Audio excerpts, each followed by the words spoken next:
Iverenantsika kosa ny eo amin'ny lafiny politika satria anisan'ny mibahana ny vaovao moa zany amin'ity alina ity araky ny fanambarako tena mpiandohana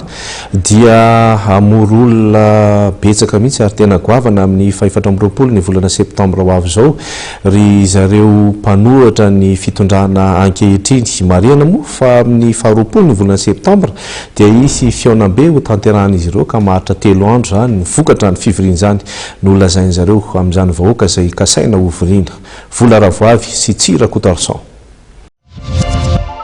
anatanteraka famoriam-bahoaka goavana ny mpanohitra ny 4 septambra ho avy izao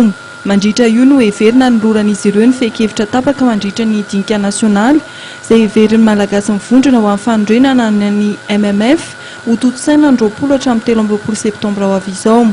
fiaonana izay andraisan'ny hery-velona rehetra eto amin'ny firenena anjara zavatra atao zany aoka amizay isika malagasy izeny ny tena problema sika Madagasikara sisy idiran'ny comité international ampy zay hatramizay dia miditra foana ny comité international sy fanaraka amin'ny fomba fijerevasika ny firenensika no imposeny ka amin'ity dia mandeha ty zany dia hojerevasika fotony manomboka lata 1960 inona marina no olana eto inona ny lalam-paharenana sahazan'ny Madagasikara inona ny code électoral sahazan'ny Madagasikara inona ny problème isanandro fanaovam-panjakana eto asika gasy any nanapa-kevitra ny organisateur fa tsisy idiran'ny comité international satria matetika moa ny comité international hoe andao élection 2018 efa nahavoasika zany tamy élection 2013 teo nilaza izy fa hoe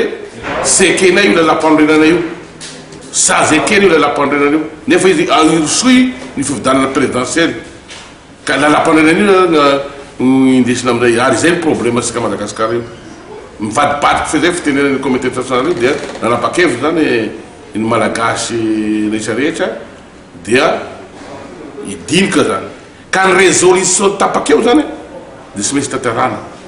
raha ny fanazavana dia anisan'ny asaina anatrika ny atrikasa andiniana ny olana eto amin'ny firenena ihany koa ny mpitondra ny CRN nidinika ho fanavotam-pirenena nitsangana ary malagasy route be malagasy tia tanindrazana ho an'ny fanivany fotony l'Alliance pour la paix et la refondation de la nation izay samy ao anatin'ny vondrona MMF no miaraka manomana ny dinika nasionaly ho an'ny fanondrenana